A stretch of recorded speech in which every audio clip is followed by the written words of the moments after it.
നേരവും ആരാധനയും സ്തുതിയും പുകഴ്ചയും ഉണ്ടായിരിക്കട്ടെ. എൻ്റെ പ്രിയപ്പെട്ടവരെ, ഇപ്പോഴീ ദിവസങ്ങളിലൊക്കെ ആൾക്കാരുടെ കമൻറ്റ് എന്നെ കാണുന്നവരൊക്കെ പറയുന്നത്, നമ്മുടെ യൂട്യൂബിൽ നിങ്ങൾ സാക്ഷ്യത്തിന് താഴെയുള്ള കമൻറ്റുകൾ നോക്കിയാൽ മനസ്സിലാകും. സാക്ഷ്യത്തിൻ്റെ നിലവാരം കൂടി വരുന്നെന്നാണ്. 2024 ആയപ്പോൾ നേരത്തെ 2022-23 ഉള്ളതിനേക്കാളും കുറച്ചുകൂടി ഡീപ്പായിട്ട്, കുറച്ചുകൂടി കാതൽ ആയിട്ടുള്ള വലിയ സാക്ഷ്യങ്ങൾ സംഭവിക്കുന്നു. സാക്ഷ്യങ്ങൾ നിങ്ങൾ നോക്കിയാൽ മനസ്സിലാവും. പണ്ട് നമ്മൾ 2 സാക്ഷ്യം കേട്ടുകൊണ്ടിരുന്നത്, പിന്നെ അത് 3 ആക്കി, ഇപ്പോൾ 6 ആക്കിയിട്ടുണ്ട്. അതായത് സാക്ഷ്യം ഒത്തിരിയും നമ്മുടെ കയ്യിൽ എല്ലാ ദിവസവും A ഗ്രേഡ് സാക്ഷ്യങ്ങൾ വരുന്നതാണ് സാക്ഷ്യങ്ങൾ കൂട്ടാൻ കാര്യം. അല്ലെ പിന്നെ അതൊരിക്കലും അത് കൂട്ടത്തിലായി പോകും. അതും 25,000 പേര് കാണുന്നുണ്ട് കൂട്ടത്തിലുള്ള ഒരുമിച്ചിരുന്ന സാക്ഷ്യങ്ങളും. ഉടമ്പടിയുടെ സ്ഥിരീകരണം എപ്പോഴും സാക്ഷ്യമാണ്. ഉടമ്പടി മാത്രമല്ല, ഉടമ്പടി എടുക്കുന്നവരുടെ സ്ഥിരീകരണം സാക്ഷ്യമാണ്. ഉടമ്പടിയുടെ സ്ഥിരീകരണം മാത്രമല്ല, ഉടമ്പടി എടുക്കുന്നവരുടെ നിങ്ങളുടെ സ്ഥിരീകരണവും സാക്ഷ്യത്തിലായിരിക്കണത്. നിങ്ങൾക്ക് ഉടമ്പടി എടുത്തിട്ട് സാക്ഷ്യമായില്ലെങ്കിൽ ദൈവം നിങ്ങളെ അംഗീകരിച്ചിട്ടില്ല എന്ന് വേണം കരുതാൻ. അത് സീരിയസ് വിഷയമാണ്. ഇതുവരെക്കും നിങ്ങൾ ഉടമ്പടി എടുത്തിട്ട്, ചിലർ ഉടമ്പടി ആദ്യത്തെ കാലങ്ങളിലൊക്കെ ഒന്ന് ഉഴപ്പി പതുക്കെ അവിടെ സ്വന്തം സ്വഭാവം കാണിക്കും. തോന്നുമ്പോൾ എഴുന്നേക്കും, അല്ലെങ്കിൽ രോഗി ശുശ്രൂഷകൾ, അല്ലെങ്കിൽ അത് അമ്മയെക്കൊണ്ട്, അല്ലെങ്കിൽ എനിക്ക് സമയമില്ല അമ്മ പോയി കാണാനൊക്കെ പറയും രോഗികൾ. അങ്ങനെ നിങ്ങളുടെ വീട്ടിലുള്ളവരെ കൊണ്ടൊക്കെ ചെയ്യിക്കും. നമ്മുടെ റെക്കോർഡൊക്കെ സുവോളജിക്കാരുടെ റെക്കോർഡ് ചെയ്യിക്കത്തില്ല, ബോട്ടണിക്കാരൊക്കെ ഏജൻസികളെ കൊണ്ട്. അതുപോലെ ഈ ഏജൻസികളെ കൊണ്ട് ഉടമ്പടി എടുപ്പിക്കരുത് നിങ്ങൾ. അത് അമ്മയായാലും ശരി അപ്പനായാലും ശരി. ഉടമ്പടി is A personal bilateral agreement. അത് നിങ്ങളും ദൈവവും തമ്മിലുള്ള. ഇപ്പം തന്നെ ഞാനേ വേറെ കുറേ കാര്യം പറയാൻ വേണ്ടിയാണ് പ്രാർത്ഥിച്ചുകൊണ്ട് ഇറങ്ങിയപ്പോൾ ഇവിടെ വന്നപ്പോൾ ബൈബിൾ ഇരിക്കണപ്പോൾ നമുക്ക് ദൈവമേ ഈശോ എന്നാ വരണം നോക്കാം എന്ന് പറഞ്ഞുകൊണ്ട് പതുക്കെ ബൈബിളെടുത്ത് ജസ്റ്റ് ഓപ്പൺ ചെയ്ത് പ്രാർത്ഥിച്ച് ഓപ്പൺ ചെയ്തപ്പോൾ എന്താ പറഞ്ഞിരിക്കണത്? കാഴ്ചയില്ലാത്ത മൃഗങ്ങളെ നിങ്ങൾ ബലിയർപ്പിച്ചാൽ അത് തിന്മയല്ലേ? കാഴ്ചകളെക്കുറിച്ച് പറയുകയാണ്. സാക്ഷ്യജീവിതം. പണ്ട് ഇവർക്ക് ഒരു പരിപാടി ഉണ്ടായിരുന്നു യഹൂദന്മാർക്ക്. ഇപ്പം മലാക്കിയാണ് കിട്ടിയത് 1:8, 1:8 വാക്യം. രോഗം ബാധിച്ചതിനെയും അർപ്പിച്ചാൽ അത് തിന്മയല്ലേ? എന്നിട്ട് നിങ്ങൾക്ക് വേണ്ടാത്തത് കൊടുത്താലേ. അങ്ങനെ ചെയ്യും ചില ആൾക്കാർ. ഇവിടെ ചെയ്തിട്ടുണ്ടല്ല, നിങ്ങളോട് സാരി അല്ലെങ്കിൽ വസ്ത്രങ്ങൾ തരാൻ പറഞ്ഞപ്പോൾ നിങ്ങൾ ഈ ശവത്തിന് കൊടുക്കാൻ പറ്റിയ വസ്ത്രങ്ങൾ കൊണ്ടുവന്നിട്ടുണ്ട്. ഇവിടെ ഞാൻ നോക്കിയായിരുന്നു, വസ്ത്രങ്ങളൊക്കെ പോയി. ഞങ്ങളാരും കൊടുക്കത്തില്ല, അതെല്ലാം കത്തി കളയാൻ പോവുകയാണ്. കൃപാസനം കൊടുക്കുമെങ്കിൽ ഫസ്റ്റ് ഹാൻഡ്, ആദ്യത്തേത്, ഏറ്റവും പുതിയത് ആണ് കൊടുക്കണം. അല്ല നിങ്ങളിട്ട് പഴകി ഒക്കെ സാധനങ്ങൾ കൊണ്ടിട്ടുണ്ട്. അതാണ് കാഴ്ച. അതാണ് കർത്താവ് ചോദിക്കുന്നത്, പറ്റിപ്പല്ലേ? നിങ്ങൾ ഉടമ്പടി ഒരു പറ്റിപ്പല്ലേ എന്നാണ് ചോദിക്കുന്നത്. എന്താണ്? കാഴ്ചയില്ലാത്ത മൃഗങ്ങളെ നിങ്ങൾ അർപ്പിച്ചാൽ അത് തിന്മയല്ലേ എന്ന്. നന്മയല്ല, തിന്മയാണ് ചെയ്തിരിക്കുന്നത്. വീട്ടിൽ വേണ്ടാത്ത സാധനങ്ങളൊക്കെ കൊണ്ടുവന്ന് ഇവിടെ ഡംപ് ചെയ്തിരിക്കണം വലിയ ബാഗിൽ. അപ്പോൾ അവർക്ക് പണി വരുന്നുണ്ട്. ഇത് ഞാനിപ്പോൾ ആലോചിച്ച് പറഞ്ഞാൽ നിങ്ങൾക്കറിയാമല്ലോ, ഇവിടെ ഇരുന്ന് കർത്താവിൻ്റെ വചനം ഇരിക്കുമ്പോൾ എനിക്ക് വന്ന് ഈശോക്കെന്തോ സംസാരിക്കാനുണ്ടെന്ന് തോന്നിയപ്പോഴും എടുത്തപ്പോഴാണ് മലാക്കി 1:8 കിട്ടിയത്. ശ്രദ്ധിക്കണം കേട്ടോ. അതിങ്ങനെ കാഴ്ചയിൽ മാത്രമല്ല, ഈ ഉടമ്പടി നടപ്പിൽ വരുത്തുന്നതെല്ലാം വളരെ ശ്രദ്ധിക്കണം. ഉടമ്പടി നടപ്പിൽ വരുത്തുന്നത്, ഇപ്പോൾ കഴിഞ്ഞ ദിവസങ്ങളിൽ ഒരു സാക്ഷ്യം ഉണ്ടായി. എനിക്ക് ഇഷ്ടപ്പെട്ട സാക്ഷ്യങ്ങളാണോ? എല്ലാ സാക്ഷ്യമൊന്നും എനിക്ക് ഇഷ്ടപ്പെടത്തില്ല. ചില സാക്ഷ്യത്തിൽ ഇപ്പോൾ സജ്ജി പണിക്കൻകുടി ഇടുക്കി, ഒരു ചെറുകിട കർഷകനും പാവപ്പെട്ട തൊഴിലാളിയുമാണ്, പാവപ്പെട്ടവനാണ്. ഞാൻ ഈ പാവപ്പെട്ടവരുടെ ഉടമ്പടി വളരെ പ്രത്യേകിച്ച് ശ്രദ്ധിക്കും. എന്ന് വെച്ച് കഴിഞ്ഞാൽ അവർ 0 ആണല്ലോ, അവർക്ക് സ്വാധീനമില്ല. ബാങ്കിൽ ചെന്ന ലോൺ കിട്ടത്തില്ല, അവർക്ക് വേണ്ടി വാദിക്കാൻ ആരും ഉണ്ടാകത്തില്ല. പക്ഷെ അവർക്ക് കടങ്ങളൊക്കെ ഇരിക്കും. അപ്പം അങ്ങനെയൊക്കെ ഉള്ള ഒരു ഉടമ്പടിയിൽ അത് ഇൻവെസ്റ്റ് ചെയ്യുമ്പോൾ എങ്ങനെ ഇരിക്കും? കാര്യം ഉടമ്പടി രീതി നിങ്ങൾക്കറിയാമല്ലോ. ഉടമ്പടിയിൽ ഇപ്പോൾ ഇൻവെസ്റ്റ് ചെയ്യുന്നവർ പലരും ഒരു 60% ഹൈ എഡ്യൂക്കേറ്റഡ് ആയിട്ടുള്ള ആൾക്കാരും സാധാരണ കോമൺ എഡ്യൂക്കേഷൻ കൂടുതലുള്ള ആൾക്കാരും കാര്യങ്ങൾ ബുദ്ധിപരമായിട്ട് പഠിച്ച് വളരെ കൃത്യമായിട്ട് ഇൻവെസ്റ്റ് ചെയ്തിട്ട് വലിയ ഹാർവസ്റ്റിംഗ് ഉണ്ടാക്കുന്ന ആൾക്കാരാണ് ഉടമ്പടിയിലുള്ളത്. അപ്പോൾ ഇതിൻ്റെ അകത്ത് ഞാൻ എൻ്റെ ഇച്ഛാഭംഗങ്ങളിലൊന്നും ഈ പാവപ്പെട്ടവന് ഇതിൻ്റെ അകത്ത് വല്ല മാർഗമുണ്ടോ? കാര്യം പണ്ട് കൃപാസനം പണ്ട് വളരെ പാവപ്പെട്ടവരുടെ ധ്യാനകേന്ദ്രമായിരുന്നു. ഒത്തിരി ഞാനിപ്പോൾ ഈ 2000-ലൊക്കെ വരുമ്പോഴൊക്കെ വളരെ പാവപ്പെട്ടവർ വരണമായിരുന്നു. അപ്പോൾ അവർക്കൊക്കെ ഒരു ആശ്വാസം കിട്ടുമ്പോൾ എനിക്ക് ഭയങ്കര സന്തോഷമായിരുന്നു. എന്നുവെച്ചാൽ എല്ലാത്തിലും സന്തോഷം ഇല്ലെന്നല്ല, പക്ഷേ ഉടമ്പടി ഒരു പാവപ്പെട്ടവന് ചെയ്യാൻ പറ്റണത് അതായത് പ്രശ്നം. കാര്യം ഉടമ്പടിയിൽ ഇപ്പോൾ ജോലിക്കാരൻ രാവിലെ എഴുന്നേറ്റ് വെളുപ്പിനെ 3 മണിക്ക് റബ്ബർ വെട്ടണം. മത്സ്യത്തൊഴിലാളിയാണെങ്കിലും വെളുപ്പിനെ 3 മണിക്കാണ് കടലിൽ പോണത്. ആ സമയത്തൊക്കെ തണുത്തും വിറച്ചൊക്കെ കടലിൽ പോയി മീന് ഓട്ടം തുടങ്ങുമ്പോൾ തന്നെ ഒരു 12-ാം ഭാഗത്തൊക്കെ എത്തിയാൽ മാത്രമേ 2 മണിക്ക് ഉച്ചയ്ക്ക് 2 മണിക്ക് മീനുകൾ വരാൻ പറ്റത്തുള്ളൂ. അപ്പം അങ്ങനെ സമൂഹത്തിൻ്റെ അടിസ്ഥാന വർഗ്ഗങ്ങളെന്ന് പറയുന്ന ആൾക്കാർ അവർ ഉടമ്പടിയിൽ അവർക്ക് ഇൻവെസ്റ്റ് ചെയ്യാൻ സമയമില്ല. അവർ മിക്കവാറും തോട്ടത്തിലും കാട്ടിലും അതുപോലെ തന്നെ കടലിലും ഒക്കെ ഇരിക്കും. ഞാൻ അവരുടെ സാക്ഷ്യങ്ങൾ ഇങ്ങനെ ശ്രദ്ധിച്ചുകൊണ്ടിരിക്കും. അവർക്ക് ഇൻവെസ്റ്റ് ചെയ്യാൻ സമയമില്ല. അവർക്ക് വാഹനത്തിൽ ഓടിച്ചു പോയി പത്രം എവിടെയെങ്കിലും കൊടുക്കാനുള്ള വാഹനമില്ല. അപ്പം അവരെങ്ങനെ ഈ ഉടമ്പടി ചെയ്യണത്? അതിനെല്ലാം പത്രം വാങ്ങിക്കാൻ അവർക്ക് പൈസ വേണം. ചെറിയ പൈസയാണെങ്കിൽ അത് വേണമല്ലോ. അതുകൊണ്ടാണ് ഞങ്ങളും സ്വസ്ഥക്കാഴ്ച എടുക്കാത്തതിൻ്റെ കാരണം. അതിൻ്റെ എക്സ്ട്രാ പിന്നെ സ്വസ്ഥക്കാഴ്ച കൂടി ആകുമ്പോൾ ശരിയാകത്തില്ലല്ലോ. സ്വസ്ഥക്കാഴ്ച എടുക്കത്തില്ലല്ലോ. ഇവിടെ ഒന്നും എഴുതി സാമ്പത്തികമായിട്ട് ഒരു സാധനം ഇവിടെ എഴുതി വെച്ചിട്ടില്ല. സംഭാവന പോലും എഴുതി വെച്ചിട്ടില്ല. അതിൻ്റെ കാരണം ഈ പാവപ്പെട്ടവനെ ലക്ഷ്യമിട്ടാണ് അതൊക്കെ ചെയ്തിരിക്കുന്നത്. അപ്പോൾ ഈ ദിവസങ്ങളിൽ ഈ പണിക്കൻകുടിയിൽ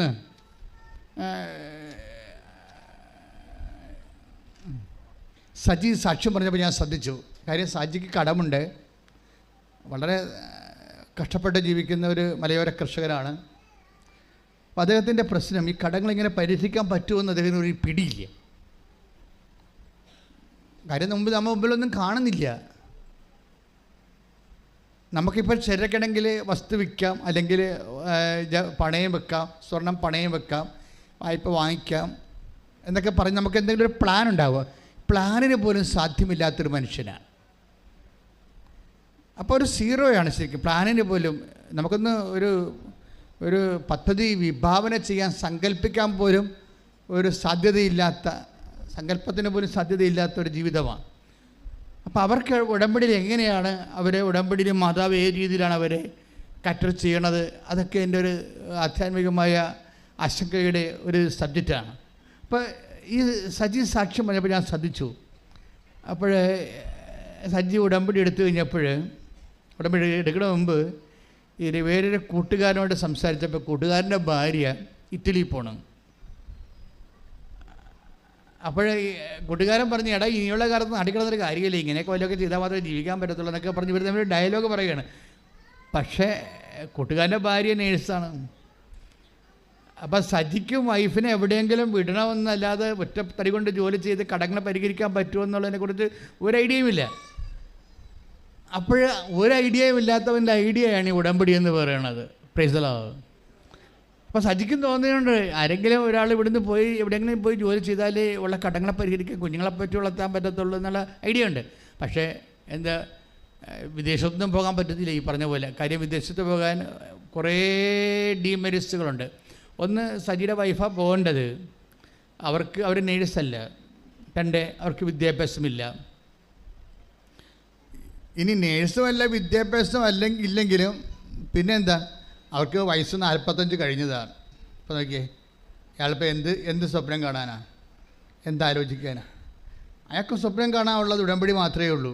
പക്ഷേ അയാൾ ആ ഉടമ്പടി വന്ന് ഇനി മാതാവ് എന്തെങ്കിലും ചെയ്യട്ടെ, ഞാൻ ചിന്തിച്ചിട്ട് ഒരു ഐഡിയയും കിട്ടണില്ല, മാതാവ് എന്തെങ്കിലും ചെയ്യട്ടെന്ന് പറയും.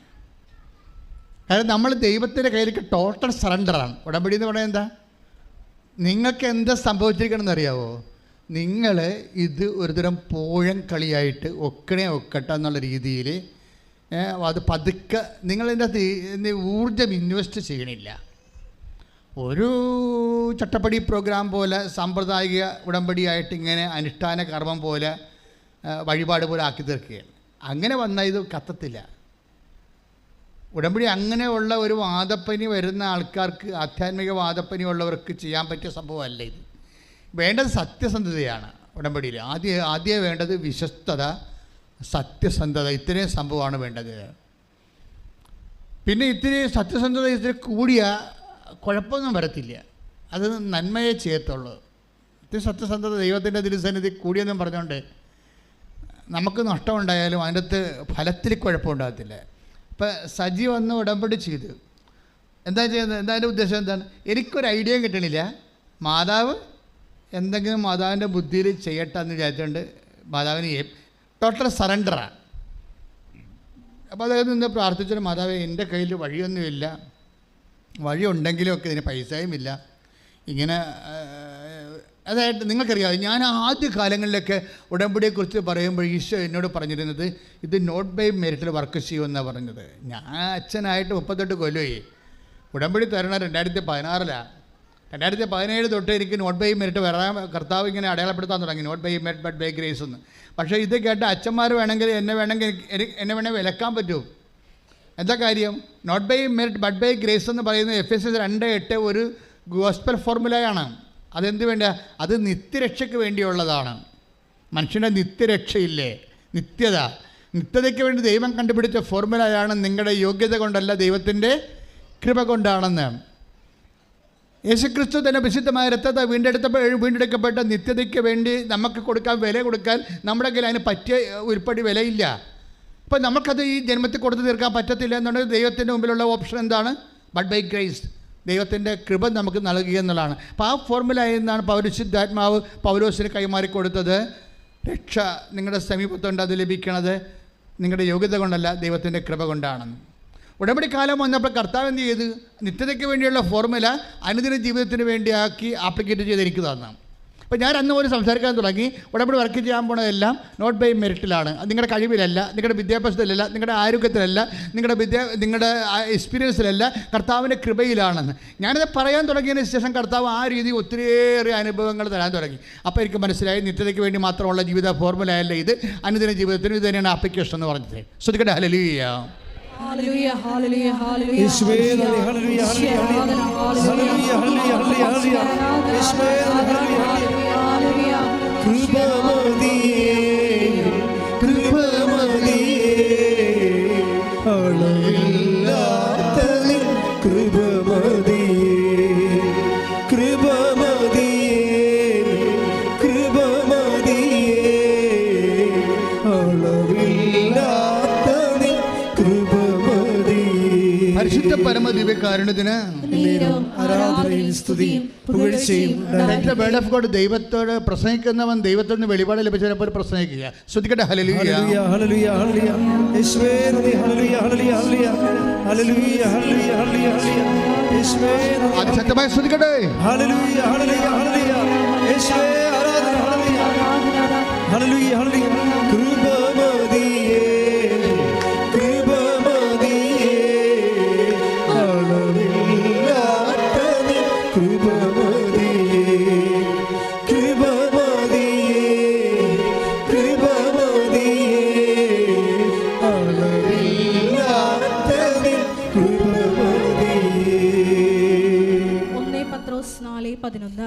പത്രോസ് ഒന്നാമത്തെ ലേഖനത്തിലെ 4-ാം അധ്യായം 11-ാം വാക്യം. പ്രസംഗിക്കുന്നവൻ ദൈവത്തിന്റെ അരുളപ്പാട് നൽകുന്നവനെ പോലെ പ്രസംഗിക്കട്ടെ. പറഞ്ഞേ. പ്രസംഗിക്കുന്നവൻ ദൈവത്തിന്റെ അരുളപ്പാട് നൽകുന്നതിനെ പോലെ പ്രസംഗിക്കട്ടെ. അപ്പൊ സഭയിൽ പ്രസംഗിക്കാൻ അത്രേ ഉള്ളൂ. എന്താണ്? ദൈവത്തിന്റെ അരുളപ്പാടാണ് പറയുന്നത് ജനങ്ങളോട്. പ്രസംഗിക്കുന്നവൻ കർത്താവിൽ നിന്ന് ദൈവത്തിൽ നിന്ന് അരുളപ്പാട് ലഭിച്ചവനെ പോലെ പ്രസംഗിക്കട്ടെ. അടുത്ത വചനം എന്താ? ശുശ്രൂഷിക്കുന്നവൻ. Praise the Lord. ശുശ്രൂഷിക്കുന്നവൻ. പറഞ്ഞേ. ശുശ്രൂഷിക്കുന്നവൻ ദൈവത്തിൽ നിന്ന് ലഭിച്ച ശക്തി കൊണ്ട് എന്ന പോലെ ശുശ്രൂഷിക്കട്ടെ. എന്താ പ്രോബ്ലം? ശുശ്രൂഷിക്കണമെങ്കിൽ എന്താ വേണ്ടത്? ശക്തി വേണം. നമ്മുടെ ഈ ഉടമ്പടിയിലുള്ള എല്ലാ പരിശുദ്ധ പ്രവർത്തനങ്ങളും ശക്തിയാണ് ചെയ്യേണ്ടത്. അതുകൊണ്ടാണ് ഈ പ്രേയറിൻ്റെ അകത്ത് ഈ ഉടമ്പടിയുടെ പ്രേയർ കണ്ടൻറ്റിൻ്റെ പ്രധാനപ്പെട്ട ഉദ്ദേശം ശക്തിയാണ്. നമ്മളെ ശക്തിപ്പെടുത്തുന്നത് പരിശുദ്ധാത്മാവാണ്, അല്ലേ? നമ്മളെ പരിശുദ്ധാത്മാവാണ് ശക്തിപ്പെടുത്തുന്നത്. അതിൻ്റെ ഒരു കാരണം പ്രാർത്ഥനയാണ്. ഇതിനകത്ത് പ്രത്യക്ഷീകരണ പ്രാർത്ഥന എന്ന് പറയുമ്പോൾ എല്ലാ പ്രാർത്ഥനയ്ക്കും നമ്മുടേതായിട്ടുള്ള ഒരു മേക്കിങ്ങാണ് ഉള്ളത്. പക്ഷേ പ്രത്യക്ഷീകരണ പ്രാർത്ഥന അമ്മ തന്നിരിക്കുന്ന കാരണം 50% അമ്മ ഇതിൻ്റെ അകത്ത് പ്രൊമോട്ട് ചെയ്യും, ഇൻവെസ്റ്റ് ചെയ്യും. ഇതൊക്കെ എളുപ്പമാണ് പ്രത്യക്ഷീകരണ പ്രാർത്ഥന. അപ്പോൾ പ്രത്യക്ഷീകരണ പ്രാർത്ഥന വന്നു കഴിഞ്ഞാൽ നമ്മുടെ ഒരു ആവശ്യമല്ലത്.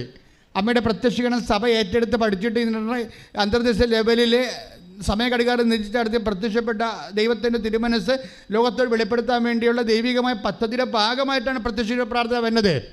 അതുകൊണ്ട് നമ്മുടെ ആവശ്യമല്ലത്, അതാണ്ട് ആവശ്യമാണ്. സമയഘടികാരം നെഞ്ചിൽ ചാർത്തി ദൈവം പ്രത്യക്ഷപ്പെട്ട പരിശുദ്ധ അമ്മയിലൂടെ ദൈവം ലോകത്തിന് കൊടുക്കാൻ ഉദ്ദേശിക്കുന്ന സന്ദേശം എന്താണെന്ന് സഭ ആഗോളപരമായിട്ട് മനസ്സിലാക്കിയിട്ട് ഭൗമിക സഭയോട് കൈമാറ്റം ചെയ്യേണ്ട ദൈവിക രഹസ്യമാണത്. അപ്പോൾ അതുകൊണ്ട് തന്നെ പ്രത്യക്ഷീകരണ പ്രാർത്ഥന നമ്മൾ എടുക്കുമ്പോൾ ദൈവം അത് അഡ്മയർ ചെയ്യും. മറ്റു പ്രാർത്ഥന ചെല്ലണ പോലെ അല്ല. ദൈവം അത് ദൈവത്തിൻ്റെ ആവശ്യമാണ് എൻ്റെ അടുത്ത് പറയണത്, നമ്മുടെ ആവശ്യമല്ല. മനസ്സിലായില്ലേ? അമ്മയുടെ പ്രത്യക്ഷീകരണം സഭ ഏറ്റെടുത്ത് പഠിക്കുക എന്നുള്ളത് ആരുടെ ആവശ്യമാണത്? അമ്മയുടെ പ്രത്യക്ഷീകരണം സഭ ഏറ്റെടുത്തിട്ട് ലോകത്തിന് പ്രചരിപ്പിക്കുക എന്നുള്ളത് ആരുടെ ആവശ്യമാണത്? ദൈവത്തിൻ്റെ ആവശ്യമാണ്. അതാണ് അത് എയർ ലിഫ്റ്റിങ്ങാണ്, മോളിൽ നിന്ന് ലിഫ്റ്റിങ്ങുള്ള പ്രാർത്ഥനയാണ്. അതുകൊണ്ടാണ് പ്രത്യക്ഷീകരണ പ്രാർത്ഥന ചെല്ലുമ്പോൾ അതിൻ്റെ അംശങ്ങളെല്ലാം മനസ്സിലാക്കി മുട്ടിൽ നിന്ന് വളരെ വൃത്തിയായിട്ട് ഭക്തിയോടെ ചെല്ലണം. അതെന്താ കാര്യം? നമ്മൾ ഉള്ളുകൊണ്ട് ആഗ്രഹിക്കണം. ഉള്ളുകൊണ്ട് ആഗ്രഹിക്കണം. എന്ത്? പ്രത്യക്ഷ പ്രാർത്ഥന ചെല്ലണതല്ല പ്രശ്നം, ആ ചെല്ലണ കണ്ടൻറ്റ് വൈസ് നമ്മൾ ആഗ്രഹിക്കണം. കർത്താവേ, എങ്ങനെയെങ്കിലും എത്രയും വേഗം അമ്മയുടെ പ്രത്യക്ഷീകരണം സഭ ഏറ്റെടുത്ത് പഠിക്കാൻ ഇടയാകണമെന്ന്. കാര്യം ഇത് സാധാരണ ഒരു പ്രത്യക്ഷീകരണമല്ല, ഒരു ബന്ധിഞ്ഞ കൊന്തയെ വെച്ച് മാതാവ് പ്രത്യക്ഷപ്പെടുന്നതല്ല. സമയഘടികാരം നെഞ്ചിൽ ചാർത്തിയിട്ട് ദുരന്തമുണ്ടാകാൻ പോകുന്ന പ്രാർത്ഥിക്കണം എന്ന് പറയുമ്പോൾ അന്ത്യകാല സന്ദേശമാണ്. അത് ഉറപ്പല്ലേ? സമയമെന്ന് പറയുമ്പോൾ സമയം തീരാനായി നിൽക്കല്ലേ. 10:08 സൂചന എന്ന് പറയുമ്പോൾ 1.25 മണിക്കൂറാണ് ഇനി യാമമുള്ളത്. അപ്പോൾ അതിനുള്ളിൽ എല്ലാ മനുഷ്യരിലേക്കും ദൈവത്തിൻ്റെ വചനം എത്തിച്ചേരണം. അനുദപിക്കാൻ ദൈവം പ്രത്യേക അനുഗ്രഹം കൊടുത്തിരിക്കുന്നവർക്ക് അവസരം കൊടുക്കണം. ഇങ്ങനെ കുറേ ദൈവികമായ ദൗത്യങ്ങൾ ഭൂമിയിൽ നിറവേറാറുണ്ട്. അതൊന്നും ലോക്കലായിട്ടുള്ള കാര്യമല്ല, അതൊരു ആഗോളമായിട്ട് ഗ്ലോബലായിട്ടുള്ള വിഷയമാണ്. It will take time. അതിന് നല്ല പ്രാർത്ഥന ആവശ്യമുണ്ട്, അത് നല്ലൊരു പ്രാർത്ഥന ആവശ്യമുണ്ട്. അപ്പം അതുകൊണ്ട് ആ പ്രാർത്ഥനയിലേക്ക് വരുന്നതിൻ്റെ ഭാഗമായിട്ട് നിങ്ങൾ ദൈവത്തിൻ്റെ പദ്ധതികളോട് മനസ്സുകൊണ്ട് സന്തോഷത്തോടെയാണ് നിങ്ങൾ മനസ്സായി യോജിച്ചുകൊണ്ടാണ് നിങ്ങൾ ആഗ്രഹിക്കണം. പ്രത്യക്ഷ പ്രാർത്ഥന ചെല്ലുമ്പോൾ ഞാനൊരു പ്രാർത്ഥന ചൊല്ലി. അപ്പോൾ നിങ്ങളുടെ ഉദ്ദേശം എന്താണ്? പ്രത്യക്ഷ പ്രാർത്ഥന ഇടയ്ക്കൊരു നിയോഗം വരുന്നുണ്ട്.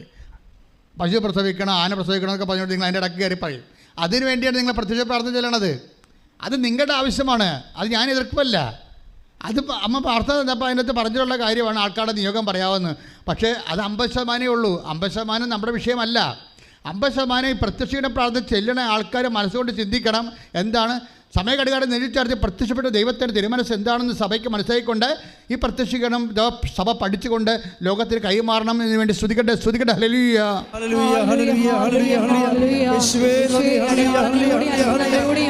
പരിശുദ്ധ അമ്മയുടെ പ്രത്യക്ഷീകരണം എത്രയും വേഗം സഭ ഏറ്റെടുത്ത് പ്രഖ്യാപിക്കുവാൻ യേശുവേ ആരാധനയിലൂടെ കൃപയാകണമേ. വാഗ്ദാനം പേടകമേ, സ്വർഗീയ പൊന്മലരേ, കൃപാസനത്തിൻ്റെ അമ്മേ, പ്രസാദവരമാതാവേ. അത് എനിക്ക് തോന്നുന്നത് ഈ പ്രത്യക്ഷീകരണ പ്രാർത്ഥന മര്യാദയ്ക്ക് സത്യസന്ധമായിട്ട് ഉള്ളിൽ അമ്മയുടെ പ്രത്യക്ഷീകരണം സഭ ഏറ്റെടുക്കണമെന്ന് ആന്തരിക ദാഹത്തോടു കൂടി നിങ്ങൾ പ്രാർത്ഥിക്കുകയാണെങ്കിൽ പെട്ടെന്ന് നിങ്ങൾക്ക് എയർ ലിഫ്റ്റ് കിട്ടുമെന്ന് എനിക്ക് തോന്നുന്നത്. കാര്യം എന്ന് വെച്ച് കഴിഞ്ഞാൽ 2016 സെപ്റ്റംബറിൽ നമ്മൾ ഉടമ്പടി ആരംഭിക്കുമ്പോൾ 15 സെപ്റ്റംബറിൽ ആരംഭിക്കുമ്പോൾ അതിന് മുമ്പ് 6 മാസക്കാലം പ്രത്യക്ഷീകരണ പ്രാർത്ഥന മാത്രം ചെല്ലിയ ഒരു കാലമുണ്ടായിരുന്നു. അന്ന് ഉടമ്പടി ഇല്ലായിരുന്നു. ആ പ്രത്യക്ഷീകരണ പ്രാർത്ഥന മാത്രം ചെല്ലിയ സമയത്ത് പോലും ആ പ്രത്യക്ഷീകരണ പ്രാർത്ഥന ചെല്ലണ കൊണ്ട് മാത്രം ചെല്ലിയവരെയെല്ലാം അമ്മ അനുഗ്രഹിക്കുകയും അമ്മയുടെ സാന്നിധ്യം കൊടുക്കുകയും ചെയ്യുന്ന ഒരു കാലമുണ്ടായിരുന്നു. അപ്പോൾ അതൊക്കെ മനസ്സിലാവും. ഈ ഉടമ്പടി തന്നെ ഉടമ്പടി പിന്നീട് ദൈവം തന്നതാണ്. ആദ്യം തന്നെ പ്രത്യക്ഷീകരണ പ്രാർത്ഥനയാണ്. അതിൻ്റെ ഉദ്ദേശം ഈ പ്രത്യക്ഷീകരണം ദൈവം ഏറ്റെടുക്കുക, സഭ ഏറ്റെടുക്കുകയും തന്നെയാണ്. എൻ്റെ മക്കളെ, അതുകൊണ്ട് ഈ പ്രത്യക്ഷീകരണ പ്രാർത്ഥനയിലാണ് ശക്തി ഇരിക്കുന്നത്. ഇപ്പം എന്താ നമ്മൾ വചനം 10 ദിവസത്തിൻ്റെ 4 11 വായിച്ചത് എന്താണ്?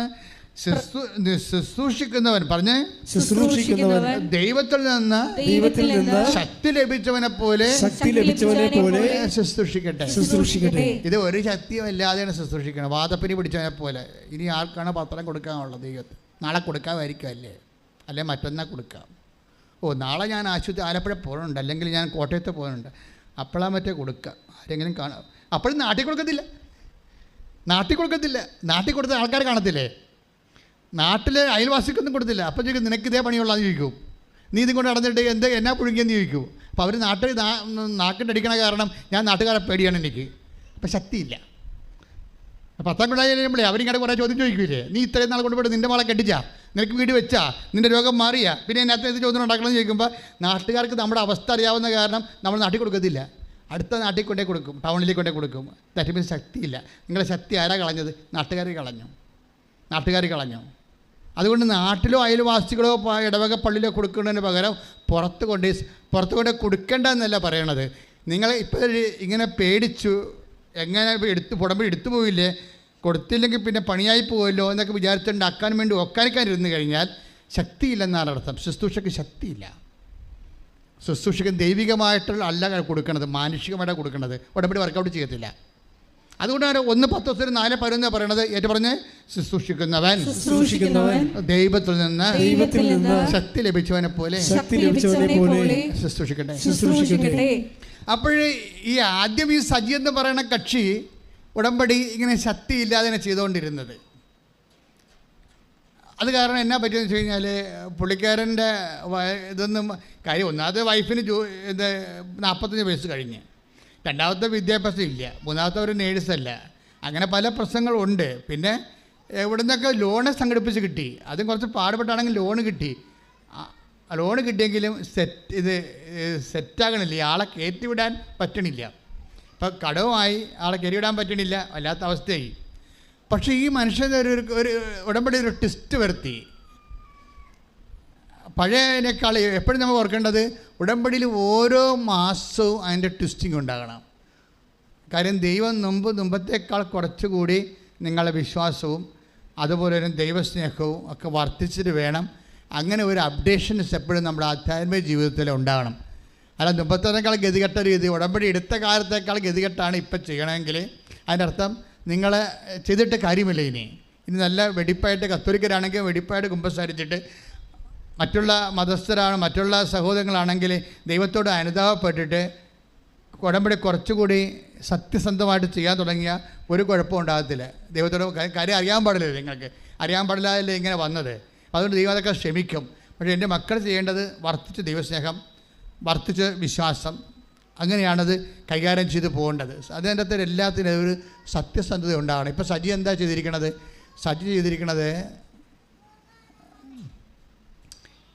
അതായത് പത്രമൊക്കെ വാങ്ങിച്ചു കൊടുത്തപ്പോഴേ ഈ വിദ്യാഭ്യാസവും ഇല്ല, നേഴ്സുമല്ല, വയസ്സും കഴിഞ്ഞ ആളെ ഒരു ഏജൻസിയെ കിട്ടി ഇറ്റലിക്ക് വരെ മാൾട്ടയിൽ പോകാനിടയായി.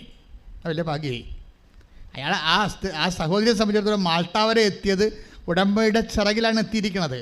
അല്ല വേറെ യാതൊരുവിധ മെറിറ്റ് അവർക്കില്ല. നോട്ട് ബൈ മെറിറ്റിൽ വർക്ക് ചെയ്യണത്. പക്ഷേ മാൾട്ടയെ ചെന്നിട്ടാണെങ്കിലും പുറത്തിറങ്ങാൻ പറ്റണില്ല. ജോലിയില്ല, 2 ദിവസമേ ജോലിയുള്ളൂ. ഒരു ദിവസം, ഒരാഴ്ച 2 ദിവസമേ ജോലിയുള്ളൂ. 2 ദിവസത്തെ ജോലിയുണ്ട്, അവിടുത്തെ ഭക്ഷണം കഴിക്കുക, വാടക കൊടുക്കുക, ഒരു പിടിയില്ല. അപ്പം ഇന്ന് വിഷമിക്കുകയാണ്. അങ്ങനെ വിഷമിച്ച്, പക്ഷേ അപ്പോഴെന്ത് ചെയ്ത് സജീവ് വിളിച്ച് പറഞ്ഞു, ഞാനിവിടെ വീട്ടിൽ കുത്തിരിക്കുകയാണ്, 2 ദിവസമേ, ഒരാഴ്ച 2 ദിവസമേ പണിയുള്ളൂ, അതും 3 മണിക്കൂർ വെച്ചാൽ പണിയുള്ളൂ. ഇങ്ങനെ പോയാൽ എന്ത് ചെയ്യും? നമ്മുടെ കടങ്ങൾ പെരുകുകയല്ലേ, വരാത്ത കണക്കായി, വന്നതുകൊണ്ട് പലിശ കൂടുകയുള്ളത് ചെയ്യണത്. അങ്ങോട്ടും ഇങ്ങോട്ടും സങ്കടം പറഞ്ഞ് വിഷമിക്കുകയാണ്. പക്ഷേ ആ വിഷമമൊന്നും സജിക്കില്ല. സജി വേറെ പരിപാടി ചെയ്ത്, അതായത് ഈ ശുശ്രൂഷിക്കുന്നവൻ ദൈവത്തിൽ നിന്ന് ശക്തി ലഭിച്ചവനെ പരിസ്ഥിതി. സജി പോകുന്ന സ്ഥലങ്ങളിലെല്ലാം, ഇടുക്കിയിൽ പലയിടത്തും ബംഗാളികൾ വർക്ക് ചെയ്യുന്നുണ്ട്. അതുപോലെ ഇടുക്കി പലയിടത്തും തമിഴന്മാർ വർക്ക് ചെയ്യുന്നുണ്ട് തോട്ടങ്ങളിലൊക്കെ. പുള്ളിക്കാരൻ എന്നാ ചെയ്താൽ മലയാളം പത്രം വാങ്ങിക്കുന്നതിന് പകരം പുള്ളിക്കാരൻ ബംഗാളി പത്രം, ഹിന്ദി പത്രവും അതുപോലെ തമിഴ് പത്രവും മേടിച്ചു. എന്നിട്ട് റബ്ബർ പുള്ളിയുടെ പണി കഴിഞ്ഞിട്ട് പുള്ളി ഇത് കൊണ്ടുപോയി ഒരു ജോലി പോലെ ചെയ്യുകയാണ് കർത്താവിന്. ഇത് ഒരു ജോലി പോലെ ചെയ്യണം. നമുക്ക് ജോലി ചെയ്യണത് കുടുംബം പോറ്റാൻ വേണ്ടിയല്ലേ. അപ്പോൾ നമ്മൾ സീരിയസ് ആയിട്ട് ചെയ്യുമല്ല. അപ്പോൾ കുടുംബം പോറ്റാൻ വേണ്ടി ജോലി ചെയ്യണ പോലെ അതേ ഉദ്ദേശത്തിൽ ശുശ്രൂഷിക്കുന്നവൻ ദൈവത്തിൽ നിന്ന് ശക്തി ലഭിച്ചവനെ പോലെ ശുശ്രൂഷിക്കുന്ന കർത്താവ് പറഞ്ഞില്ലേ.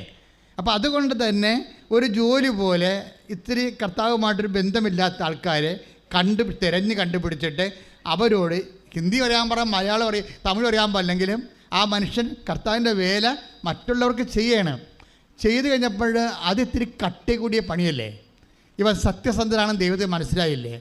ദൈവം ഉടനെ ഒരു പണി ചെയ്യും. നിങ്ങൾക്കറിയാവില്ല, നിങ്ങളെക്കുറിച്ചുള്ള എന്നോട് ചോദിച്ചപ്പോൾ എന്നോട് ആരെയും ചോദിക്കുകയാണ്, അച്ഛാ ബൈബിളിലെ അച്ഛന് ഏറ്റവും ഇഷ്ടപ്പെട്ട അഭിഷേകം കിട്ടിയ വചനം ഏതാണെന്ന് ചോദിച്ചു കഴിഞ്ഞാൽ ഞാൻ പറയാൻ പോണ വചനം 32 സങ്കീർത്തനം 32:12 പറയത്തുള്ളൂ. 32:8 എന്താണ്?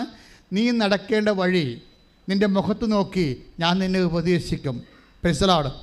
ഒന്ന് പറഞ്ഞേ, നീ നടക്കേണ്ട വഴി നിന്റെ മുഖത്ത് നോക്കി ഞാൻ ഉപദേശിക്കും.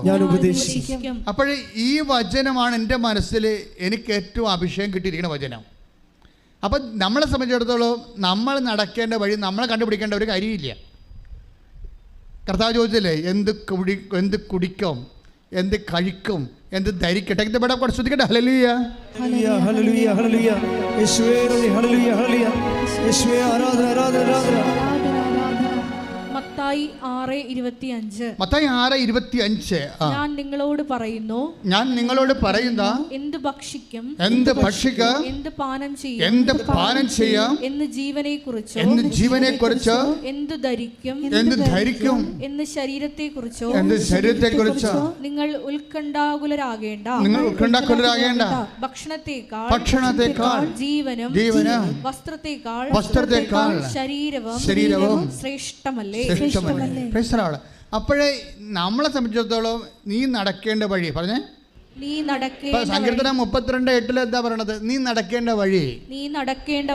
അപ്പൊ ഇത് പറഞ്ഞപ്പോൾ ഞാൻ ഇന്ന് രാവിലെ കുർബാനയ്ക്ക് അത് ചിന്തിച്ചോണ്ടിരിക്കുന്നത്. നീ നടക്കേണ്ട വഴി എന്ന് പറഞ്ഞപ്പോൾ കർത്താവ് പറഞ്ഞ വഴി മാത്രമല്ല, നീ കഴിക്കേണ്ട ഭക്ഷണം, നീ ധരിക്കേണ്ട ഉടുപ്പ്, നീ ചെയ്യേണ്ട ജോലി, നീ വസിക്കേണ്ട വീട്, നീ താമസിക്കേണ്ട ഇടം, എവരിത്തിങ് നിന്റെ കർത്താവിൻ്റെ അടുത്തുണ്ട്. ശ്രുതിക്കട്ടെ. ഹല്ലേലൂയ ഹല്ലേലൂയ ഹല്ലേലൂയ ഹല്ലേലൂയ യേശുവേ ആരാധന ഹല്ലേലൂയ ഹല്ലേലൂയ ഹല്ലേലൂയ. വലിയ ദൈവിക പദ്ധതികൾ ആരാധനയോടെ ഞങ്ങൾക്ക് വെളിപ്പെടുത്തി തരണമേ. യേശുവേ ആരാധന ഹല്ലേലൂയ.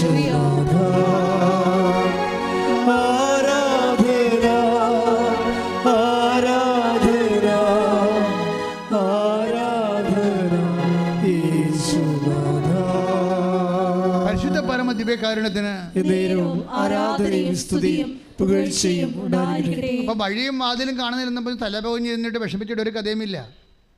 മറിച്ച് ഇതിൻ്റെ ഏറ്റവും കാര്യങ്ങൾ നിൻ്റെ കർത്താവിൻ്റെ കയ്യിലുണ്ട്. ഞാൻ കഴിഞ്ഞ ദിവസങ്ങളിൽ ഒരു വിഷയത്തെക്കുറിച്ച് കർത്താവിനോട് ഡിസ്കസ് ചെയ്തിട്ട് ഞാൻ പറഞ്ഞു, Eesho, is it right, this intention is right or not, is it according to the will of God? ഞാൻ കർത്താവിനോട് ചോദിച്ചു, ഇത് എനിക്ക് ലഭിക്കുന്നതുകൊണ്ട് നിനക്ക് എന്തെങ്കിലും ബുദ്ധിമുട്ടുണ്ടോ, ആധ്യാത്മിക ജീവിതത്തിൽ ഇത് എനിക്കെതിരാണോ എന്ന് ചോദിച്ചപ്പോൾ കർത്താവിനോട് പറഞ്ഞു, ശാന്തശീലർ അനുഗ്രഹീതരാകുന്നു, അവർ ഭൂമി കൈവശമാക്കാൻ. നീ വ്യഗ്രത കാണിക്കേണ്ട, ശാന്തമായിട്ട് കാത്തിരിക്കാൻ പറഞ്ഞു. ദാറ്റ് മീൻസ് ഓരോ കാര്യത്തെക്കുറിച്ചും കർത്താവിന് വ്യക്തതയുണ്ട്. എൻ്റെ ദൈവത്തിൽ നീ നടക്കേണ്ട വഴി, നീ കഴിക്കേണ്ട ഭക്ഷണം, നീ ധരിക്കേണ്ട വസ്ത്രം, നീ താമസിക്കേണ്ട ഇടം, നീ കല്യാണം കഴിക്കേണ്ട വ്യക്തി, എവരിത്തിങ് നിന്റെ കർത്താവിൻ്റെ കൂടെയുണ്ട്. കൈയടിച്ച് ശ്രദ്ധിക്കേണ്ട. ഹല്ലേലൂയ ഹല്ലേലൂയ ഹല്ലേലൂയ ഹല്ലേലൂയ യേശുവേ ഹല്ലേലൂയ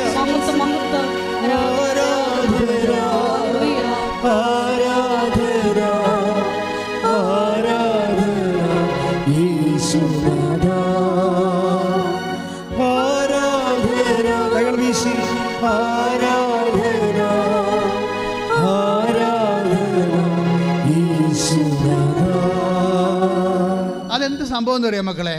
നിങ്ങളുടെ കർത്താവ് എന്താ നമ്മൾ പറഞ്ഞത്? നിന്റെ ശത്രു നിന്റെ വീട്ടിലായിരിക്കട്ടെ. ശ്രദ്ധിക്കട്ടെ. ഹല്ലേലൂയ ഹല്ലേലൂയ ഹല്ലേലൂയ യേശുവേ നന്ദി. ഹല്ലേലൂയ ഹല്ലേലൂയ യേശുവേ ആരാധന ആരാധന ആരാധന. ഹല്ലേലൂയ ഹല്ലേലൂയ ഹല്ലേലൂയ ആരാധന ആരാധന ആരാധന യേശുനാഥ.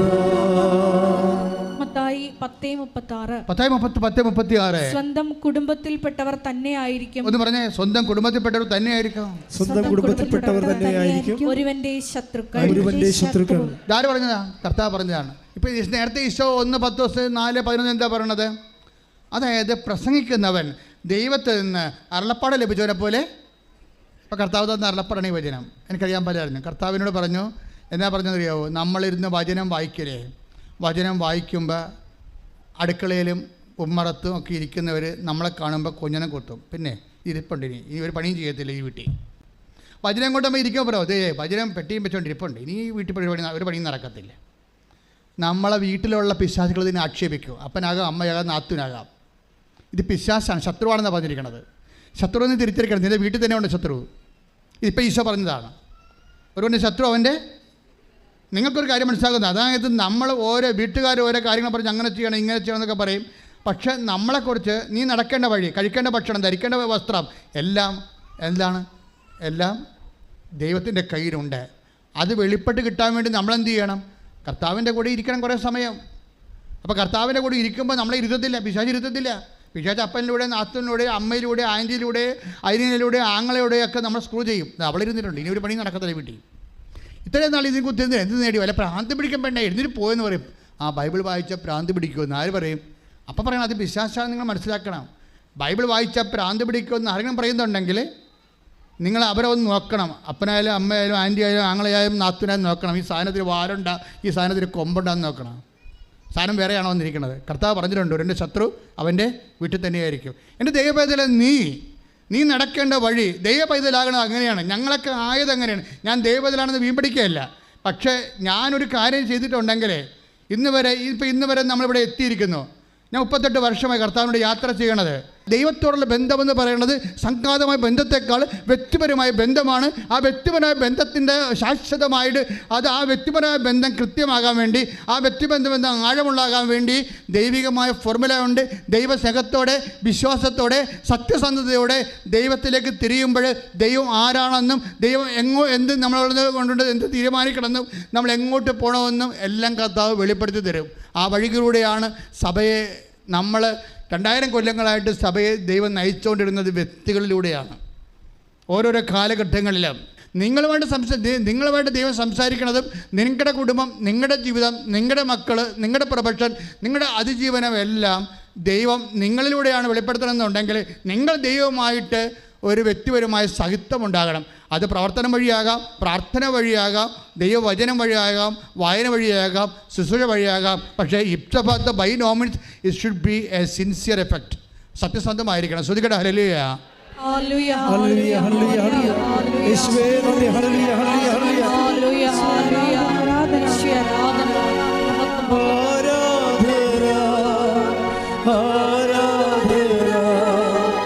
ആരാധന.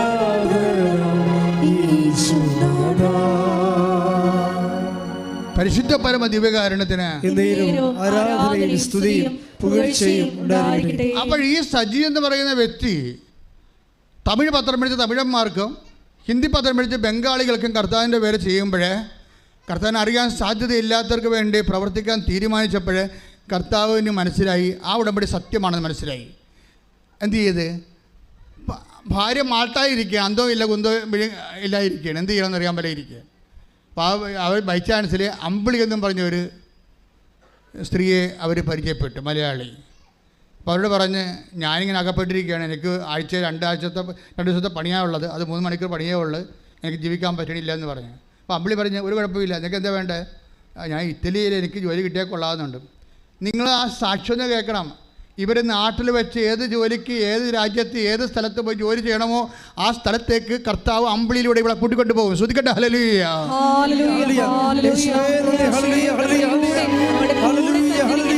അവിടുത്തെ സാന്നിധ്യത്തിന് നന്ദി പറയുന്നു.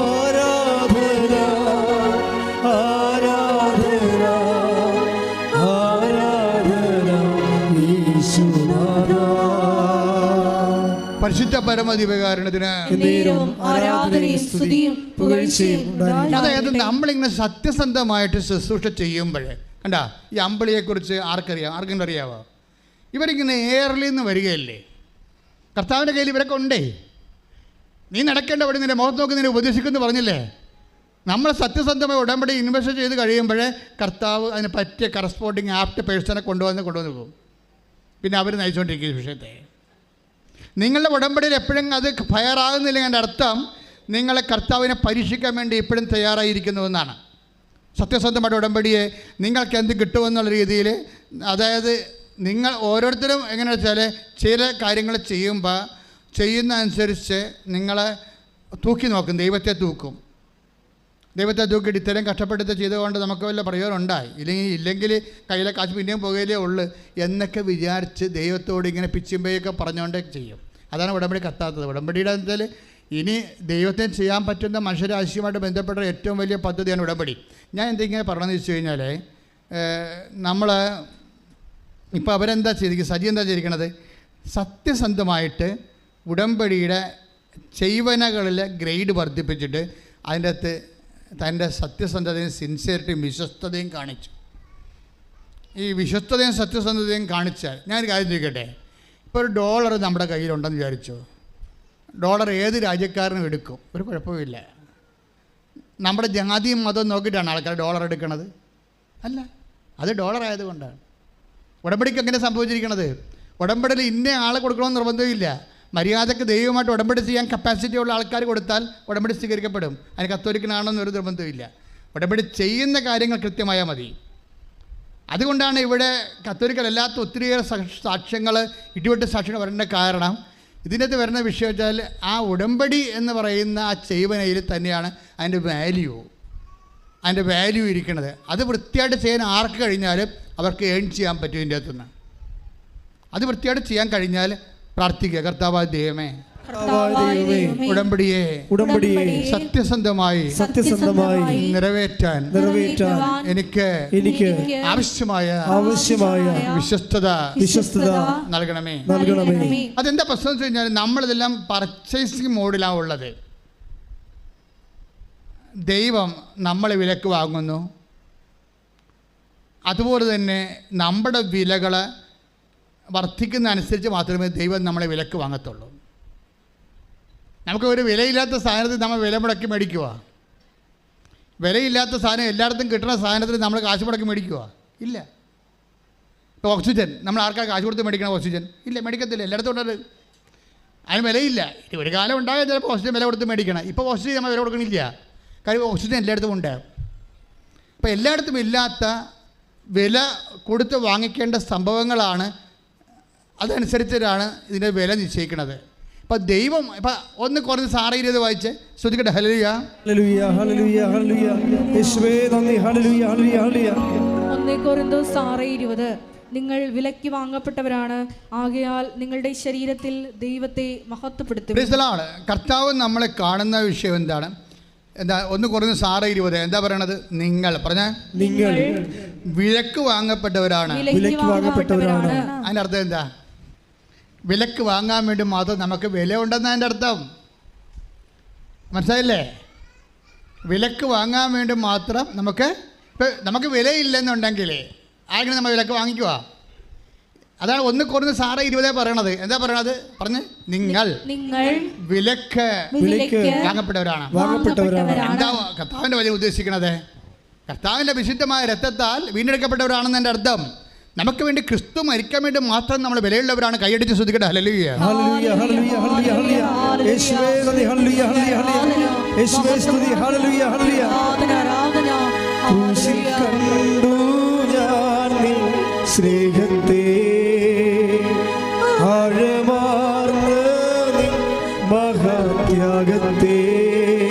ക്രൂശിൽ കണ്ടു ഞാൻ നിൻ സ്നേഹത്തെ,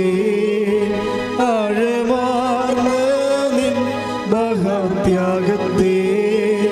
പകരം